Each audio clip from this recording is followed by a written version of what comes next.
Hello friends, இன்றைக்கி சூப்பரான fish fry தான் பார்க்க போகிறோம். அதுக்கு பெருசு பெருசாக 2 சங்கரா மீன் வாங்கிட்டு வந்து உப்பு போட்டு நல்லா க்ளீன் பண்ணிட்டு நடுவில் கோடு போட்டு வச்சுருக்கேன். இதுக்கு மசாலாவுக்கு வந்து 1.5 ஸ்பூன் இஞ்சி பூண்டு paste, 1 spoon garam masala, 1 spoon குழம்பு மிளகாய்த்தூள், கொஞ்சமாக மஞ்சத்தூள், 1/2 ஸ்பூன் பெப்பர் தூள், 2 ஸ்பூன் கார்ன்ஃப்ளவர் மாவு, தேவையான அளவு உப்பு, 1 லெமன் ஜூஸ், 2 ஸ்பூன் நல்லெண்ணெய் சேர்த்து கொஞ்சமாக தண்ணி சேர்த்து ஒரு பேஸ்ட் மாதிரி பண்ணி வச்சுட்டு மீனில் 2 பக்கமும் அந்த கோடு போட்ட இடத்து உள்ளெல்லாம் நல்லா ஃபுல்லாக படுற மாதிரி அப்ளை பண்ணி வச்சுட்டு ஒரு 1/2 அன் ஹவர் ஃப்ரிட்ஜில் ஸ்டோர் பண்ணி வச்சிடலாம். அரை மணி நேரம் ஆனோடனே நல்ல மசாலாலாம் ஊறி இருக்கும். நம்ம இன்றைக்கி தவா ஃப்ரை தான் பண்ண போகிறோம். அதுக்கு ஒரு தவா வச்சுட்டு அது மேலே வந்து கொஞ்சமாக எண்ணெய் விட்டு இந்த 2 மீனையும் கருவேப்பிலை வச்சு அது மேலே வச்சிட்டோன்னா அந்த கருவேப்பிலை ஃப்ளேவர் வந்து ரொம்ப நல்லாயிருக்கும். அது மேலே எண்ணெய் விட்டு ஒரு 1/4 மணி நேரம் தட்டு போட்டு மூடிடலாம். அதுக்கப்புறம் 1/4 மணி நேரம் கழித்து ஃபிஷ்ஷை திருப்பி போட்டுட்டு மறுபடியும் தட்டு போட்டு மூடி ஒரு 1/4 மணி நேரம் அப்படியே ஸ்லோ ஃப்ளேமில் வேகட்டும்.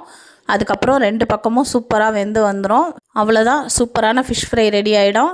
பரிமாறிடலாம். இதில் வந்து லெமனு, வெங்காயம், கருவேப்பிலெல்லாம் அப்படியே செட் பண்ணி வச்சு சூப்பராக மேலே லெமன் ஜூஸை பிழிஞ்சு விட்டுட்டு சாப்பிட்டா அவ்வளோ சூப்பராக இருக்கும். கண்டிப்பாக ட்ரை பண்ணி பாருங்கள். Tata, by by. நெக்ஸ்ட் வீடியோவில் பார்க்கலாம்.